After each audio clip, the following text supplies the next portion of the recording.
안녕하세요. 매일 새로운 사연을 전하는 읽어주는 사연 라디오입니다. 구독과 좋아요, 많은 공유 부탁드립니다. 오늘의 사연 시작하겠습니다.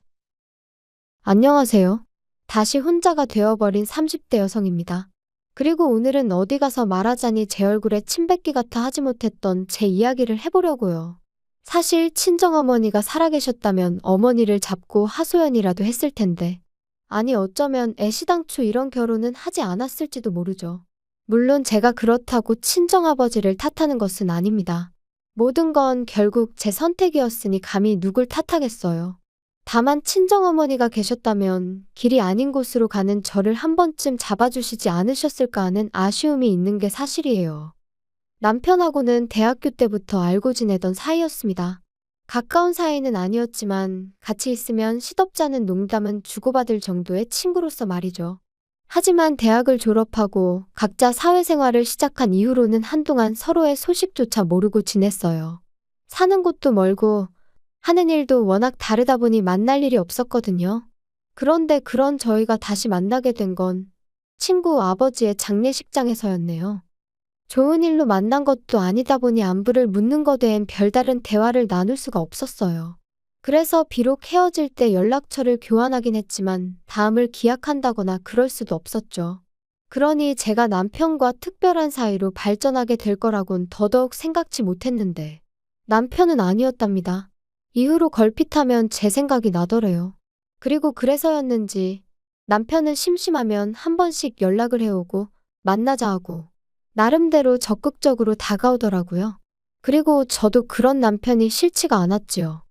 총 2년을 사귀었는데 경제적인 면에서만 따져보자면 받는 연애보단 퍼주는 연애를 했어요. 남편은 성실하고 착한 사람이었지만 능력이 있는 사람은 아니었거든요. 반면에 저는 일단 친정아버지가 임대사업으로 돈도 잘 버셨고 저도 프리랜서로 일찍이 일을 시작해 어느 정도 자리를 잡았던 상황이라 단순하게 생각했어요. 남자 여자 그런 걸 떠나서 돈은 있는 사람이 쓰면 되는 거고 중요한 건 사람 됨됨이라고 말이죠. 그런데 막상 결혼 이야기가 오가는 사이까지 되고 나자 남편이 하루는 울면서 저한테 그러더라고요. 사실 자기가 모아놓은 돈이 많이 없다면서. 솔직히 좀 당황스러웠어요. 능력이 없어서 제가 많이 쓰는 연애를 한 건 사실이지만 그래도 어쨌든 꾸준히 직장 생활도 하고 있었고 그렇다고 술, 담배를 하는 사람도 아니었으니 그 돈이 다 어디로 갔나 싶어서요. 그래서 혹시 주식이나 코인을 했냐고 물으니 그런 것도 아니라면서 울기만 하는데 환장하겠대요. 결국 제가 좀 제대로 이야기를 해보라고 운다고 뭐가 달라지냐며 남편을 거의 다그치다시피 했어요. 그리고 그제서야 한다는 말이 자기 집안이 형편이 많이 안 좋답니다. 자기는 저랑 처음에 연애를 시작할 때만 하더라도 그렇게 차이가 나는 줄 몰랐다면서. 사귄 지 반년쯤 지나고서야 이런저런 정황상 자기랑 저랑 처지가 너무 다르다는 걸 알게 되었다나요? 그런데 그때는 자기가 저를 사랑하는 마음이 너무 커져서 차마 사실을 털어놓을 수가 없었다는 거예요. 자기가 시쳇말로 쥐뿔 뭐 하나 가진 것도 없는 사람인 걸 알면 제가 떠날까봐 두려웠다면서. 그리고 그런 이야기를 듣고 있던 제 심정은 뭐라 한마디로 설명할 수가 없네요. 착실한 줄로만 알았던 사람이 모아둔 돈은 없다지. 그리고 그 이유가 전부 다 형편이 어려운 시부모님한테 들여서라니. 한마디로 눈앞이 깜깜했달까요? 하지만 그래도 결국 결혼하기로 했습니다. 시작은 친정아버지의 도움을 받기로 했고 이후로는 둘이서 착실히 모아가기로 약속하면서요. 그런데 집이라던가 식장이라던가 비교적 굵직굵직한 일들이 정해지고 났을 무렵 남편이 저한테 한 가지 부탁을 해왔는데 제가 집을 해온다는 이야기를 시부모님한테 안 했으면 좋겠다대요? 시부모님이 워낙 사고방식이 옛날 분들이라서 저희 쪽에서 집을 해온다 하면 당신들 아들 팔려간다고 난리가 날 거면서 말이죠. 솔직히 좀 탐탁치 않았지만 남편이 몇 번이나 미안하다며 부탁한다 하는 그 주눅든 모습이 안쓰러워 결국 알겠다고 했어요. 그런데 더 황당했던 건 그 와중에 남편이 예단 이야기를 꺼내는 거예요. 그래도 시부모님 못한 벌은 해드리고 신우 가방 하나는 챙겨줘야겠지 않냐 그 정도는 기대하시는 것 같다 그러면서요. 어이가 없더라고요. 나는 집까지 해가면서 말도 못하고 금반지 하나 해준다는 소리도 못 들었는데 그래서 이런 와중에 이거저거 입맛대로 다 따져야겠으면 결혼 자체를 다시 생각해보자 했습니다. 내가 당신 하나만 보고 하는 결혼인데 벌써부터 이래저래 시부모님 기분까지 다 맞춰드리라고 하니 부담스럽고 불편하다고요. 그러니까 남편이 자기가 생각이 짧았다며 미안하다고 바로 꼬리를 내리대요? 그래서 처음이자 마지막이라고 한 번만 참아주기로 했죠. 지금 생각해보면 그냥 그때 헤어졌어야 하는데. 아무튼 그렇게 저희는 결혼을 했고 친정아버지께서 마련해주신 20평대 아파트에서 신혼살림을 시작했습니다. 남편이 자기는 아파트에 처음 살아본다면서 너무 좋다 소리를 연신해댔고 집들이 때 오신 시부모님도 집 좋다 소리를 연발하시대요. 하지만 말끝마다 우리 아들이 능력이 좋아서 이런 집도 샀다 하시는 건 솔직히 듣는데 좀 짜증이 났어요. 도대체 남편이 이 집을 시부모님한테 어떻게 설명한 건가 싶고. 게다가 제가 앞서 말씀드렸다시피 저는 프리랜서였기에 보통 집에서 일을 보는 경우가 잦았습니다. 그래서 방 한 칸을 제 오피스로 만들어 놨었거든요. 그런데 그걸 시부모님이 보시고는 얼마나 못마땅해 하셨는지 몰라요. 남편 잘 만나서 팔자도 좋다며 집에서 탱자탱자 노는 주제에 방까지 떡하니 차지를 했냐고 싫은 소리를 해대셨으니까요. 그래도 어떻게든 이해하고 참아보려 했어요. 옛날 분이시고 이미 제가 하는 일이 뭔지 몇 번이나 말씀도 드렸었지만 애시당초 들을 생각이 없으신 분이셨으니까요. 그리고 사실 그런 어머님의 오해보다 저를 더 힘들게 한 건 언젠가부터 어머님이 연락도 없이 수시로 저희 집을 찾아오기 시작하셨다는 거예요. 물론 당시 시댁 식구들이 살던 집이 문제가 있기는 했어요. 오래된 반지하라서 집안 곳곳에 곰팡이도 많이 피어있고 그래서 신우는 걸핏하면 친구네 집에서 신세를 지기 일쑤였지요. 그리고 저도 그런 사실을 알았을 땐 당연히 마음이 안 좋았어요. 하지만 결혼한 이후에도 남편이 벌어오는 300이 안 되는 그 월급 중 200 가까이가 이미 시댁에 들어가고 있었으니 저까지 뭘 더해드리고 싶지는 않더라고요. 말이 나왔으니 말이지만 결혼할 때만 하더라도 남편은 분명히 시댁에 드리는 돈을 줄여나가겠다고 했는데 한 번도 지켜진 적이 없었습니다. 예상치 못한 시부모님의 병원 방문을 핑계로, 신우의 학업을 핑계로 심지어는 물가를 핑계로 말이에요. 그리고 그럼에도 불구하고 저 단 한 번도 남편에게 그 일로 타박한 적 없습니다. 남편 속은 오죽하겠나 싶었으니까요. 아무튼 상황이 그렇다 보니 어머님은 걸핏하면 저희 집에 오시기를 좋아하셨어요. 말씀으로는 저희 집에 오면 해가 잘 들어서 머리도 맑아지고 건강해지는 기분이라나요? 하지만 문제는 도통 집에 가실 생각을 안 하셨다는 거지요. 그리고 여기서도 100번 양보해서 집에 안 가시는 거? 그럴 수 있다 쳐요. 그러면 좀 점잖이 계실 수는 없으셨던 걸까요? 제가 일하고 있다고 해도 온 집안을 들쑤시고 다니시는 분이셨습니다. 냉장고를 열어서 내 아들 뭐 해먹이나 보자 하시질 않나. 제 옷장을 열어서는 내 아들이 뼈 빠지게 벌어온 돈으로 이런 거 사 입냐. 그리고는 멋대로 제 화장품과 향수도 슬쩍 가져가시기 일쑤셨고요. 그러니 아무리 남편을 봐서 참아야지 하던 저도 점점 인내심의 한계를 느끼게 되대요. 그러다 결혼한 지 1년 좀 지났을 때였습니다. 어김없이 그날도 어머님이 오셨는데 그날은 신우까지 데리고 오셨더라고요. 그리고 저는 두 사람이 밖에 서 있는 걸 확인했지만 문을 열지 않았어요. 아니 정확히 말하자면 현관 비밀번호도 바꾸고 저도 집에 없는 척을 한 거죠. 반년 넘게 남편에게 시댁 식구들이 멋대로 집에 드나들지 못하게 해달라고 했지만 자기 식구들 사는 걸 보고도 그렇게 매정하게 나올 수 있냐며 오히려 저를 인색한 사람으로 몰아갔기에. 그래서 몇 번이나 싸우고 참기를 반복했었습니다. 그러다 그날만큼은 저도 더는 못 해먹겠다 싶어서 나름의 조치를 취했던 거예요. 그리고 그렇게까지 하면 솔직히 어머님이고 누구고 그냥 포기하고 떠날 줄 알았거든요. 그런데 좀 있다 웅성거리는 소리가 나더니 드릴 소리라고 해야 하나? 놀라서 현관을 열었더니 어이가 없게도 열쇠 수리공이 저희 집 현관을 따려고 하고 있던 거죠. 그 사람도 놀라고 저도 놀라고 황당해서 이게 무슨 경우냐니까 어머님과 신우가 적반하장으로 나왔습니다. 집에 있으면서 문도 안 열고 어떻게 시댁 식구들을 문전박대하느냐면서 그리고는 제 어깨를 밀치고 그냥 집 안으로 밀고 들어오더라고요. 신우는 마치 자기 집이라도 되는 양 자기 핸드백을 거실 소파에 휙 던지고선 안방으로 향했습니다. 그래서 제가 안방을 막아서고는 아가씨가 저희 안방에 무슨 볼 일이 있어서 여길 또 들어가려고 해요. 안 돼요. 구경 좀 하는 건데 뭘 안 된대. 비켜요. 구경만 한다니까? 내가 보여주기 싫다는데 왜 그래요? 어머 웃긴다. 언니 혹시 안방에 뭐 숨겨놨어요? 남자라도 숨겨놨나? 혹시 그래서 현관도 안 열어준 거 아니야? 말이라고 하면 단 줄 알아요? 모 눈엔 뭐만 보인다더니. 지금 말 다 했어? 비켜봐 그럼 내가 내 눈으로 보게. 너는 애가 지 오빠 방 좀 본다는데 왜 난리냐? 너 정말 수상하다. 비켜봐. 여기가 왜 오빠 방이에요? 저희 안방이지. 얘가 진짜 왜 이래? 야, 여기 이 집이 내 아들 집인데 네가 뭔데 된다 안 된다야? 남편 잘 만나서 집구석에서 놀고 먹는 주제에 그러면 시부모한테 고마운 줄을 알아야지. 너는 네 애미가 없으니까 그런 기본적인 것도 모르냐? 지금 그걸 말이라고 하셨어요? 그러면 신우는 어머님이 있어서 저 따위로 컸어요? 그리고 어머님 자꾸 말끝마다 내 아들 집 하시는데 여기 제 집이에요. 쟤 뭐라니? 웃기고 앉아있네? 여기가 왜 네 집이야? 네가 뭐가 있어가지고? 어머님이 그 잘났다고 물고 빨고 하는 아들은 돈 300 벌어서 어머님 아버님 그리고 아가씨한테 다 갖다 바치고 여기선 저한테 빌부터 산다고요. 아시겠어요? 저랑 결혼할 때 돈 1,000만 원 모은 것도 없어서 미안하다고 울고 짜고 그런 건 아세요? 정말이지 아들 등골 빨아먹고 사는 게 누군데? 그리고 그때였습니다.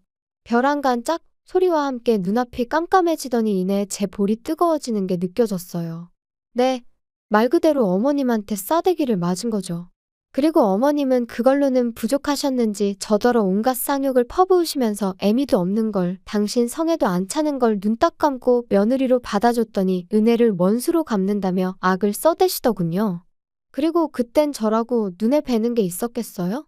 바로 경찰에 전화하고 친정아버지한테 전화했습니다. 그나마 상황 파악을 한 신우가 어머님과 저를 말리면서 그제서야 어떻게든 중재를 해보려 드는 것 같았지만 마음 같아선 그런 신우 머리채도 다 잡아 뜯어놓고 싶었다니까요. 그리고 얼마 지나지 않아 경찰도 오고 친정아버지도 오시고 남편도 오고 제가 폭행으로 어머님을 신고하려 하자 경찰은 경찰대로 난감해하고 아무튼 아버지가 일단은 얘기부터 하자셔서 경찰만 돌려보냈어요. 그리고 저는 더는 이렇게는 못 산다고 남편더러 이혼하자 했습니다. 그리고 그런 제 앞에서 꼼짝도 못하는 남편을 보고서야 어머님도 신우도 제가 한 말이 괜한 소리가 아니라는 걸 깨달은 듯하대요. 하지만 그럼에도 불구하고 어머님은 저한테 미안하단 말은 한마디 안 하시고 그저 억울하다, 내 아들 불쌍하다. 저는 이혼을 원했지만 아버지가 저를 말리셨어요. 저희 남편이 잘못한 게 아니고 사돈이 실수를 한 거니 그냥 그쪽하고만 연을 끊어라. 남편하고는 잘 살아라 하시면서요. 그리고 남편에게는 다시는 이런 일이 없어야 할 거라며 처음이자 마지막으로 경고를 남기시대요.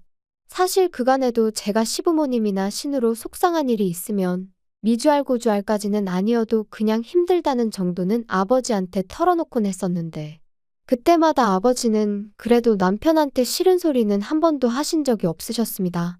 장인이 사위한테 자꾸 싫은 소리 해봤자 저희 결혼 생활에 좋을 것도 없고 나중에 결정적일 때는 당신 말이 별로 효과가 없을 거라면서 말이에요.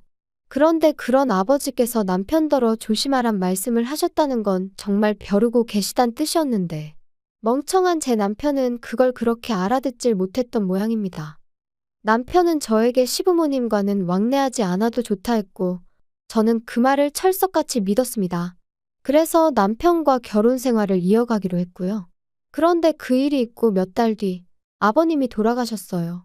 하루아침에 심장마비로 말이에요. 그리고 황망한 아버님의 죽음 앞에 그때만큼은 어머님에 대한 미움이고 뭐고 그런 개인적인 감정을 떠나 제 할 도리는 해야겠다 싶대요. 게다가 아버님이 돌아가시기 직전 신우는 신우대로 사귀는 남자랑 동거를 하기로 했다며 집을 나간 상황이었거든요.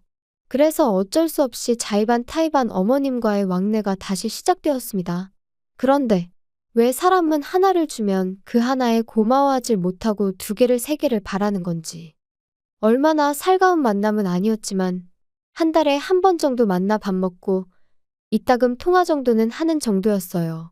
어머님은 아버님이 돌아가신 이후로 외롭다는 말을 입에 달고 사셨지만 그 외로움은 제가 채워드릴 수 있는 것이 아니었고 막말로 자식이 없으신 분도 아니고 남편 있지 신우 있지 제가 굳이 나서야 할 이유가 없었죠. 그런데 그렇게 지내기를 반년쯤 지났을까? 하루는 친정아버지한테 전화가 걸려왔습니다. 눈앞이 침침하면서 사물이 두 개 세 개로 보인다고 뭔가 이상하다 하시면서 말이에요. 그리고 그렇게 아버지를 모시고 간 병원에서 저는 생각지도 못한 이야기를 듣게 되었습니다. 건강하신 줄로만 알았던 저희 아버지께서 뇌졸중 초기 증상을 보이고 계셨다는 걸요. 그래도 다행히 의사 말로는 워낙 초기라서 약만 잘 챙겨 드셔도 어느 정도 다스려질 거라 했지만 여러 가지로 마음이 심란하더라고요.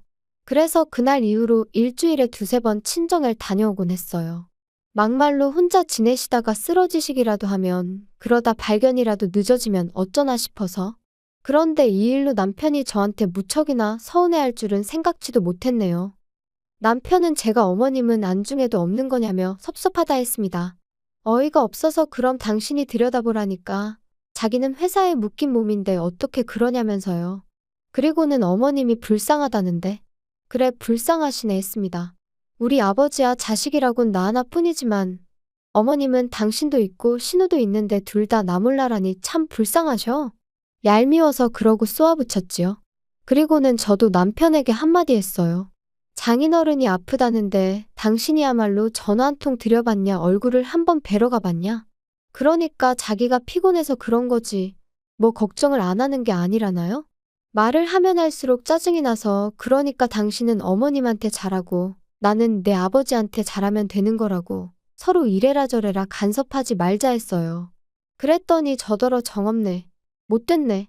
그래도 그쯤 했으면 저는 솔직히 남편이 알아들었을 줄 알았습니다. 그리고는 적어도 저를 더는 자극하지 않을 줄 알았지요.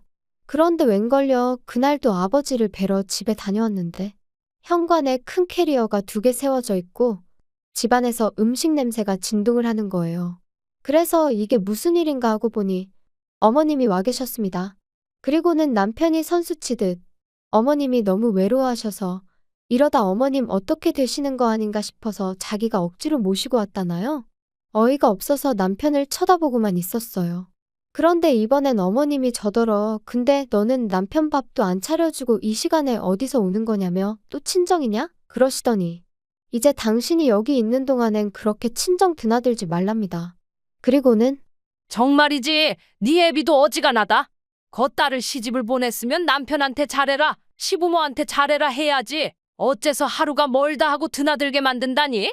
아버지가 부르셔서 가는 거 아니고 제가 가고 싶어서 가는 거예요.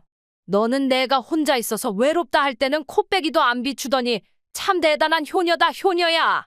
그건 저한테 하소연하실 게 아니라 어머님 아들하고 딸한테 하셔야죠. 너는 무슨 말을 그렇게 하냐 예의 없게. 우리가 잘하는 거랑 네가 잘하는 거랑 같아?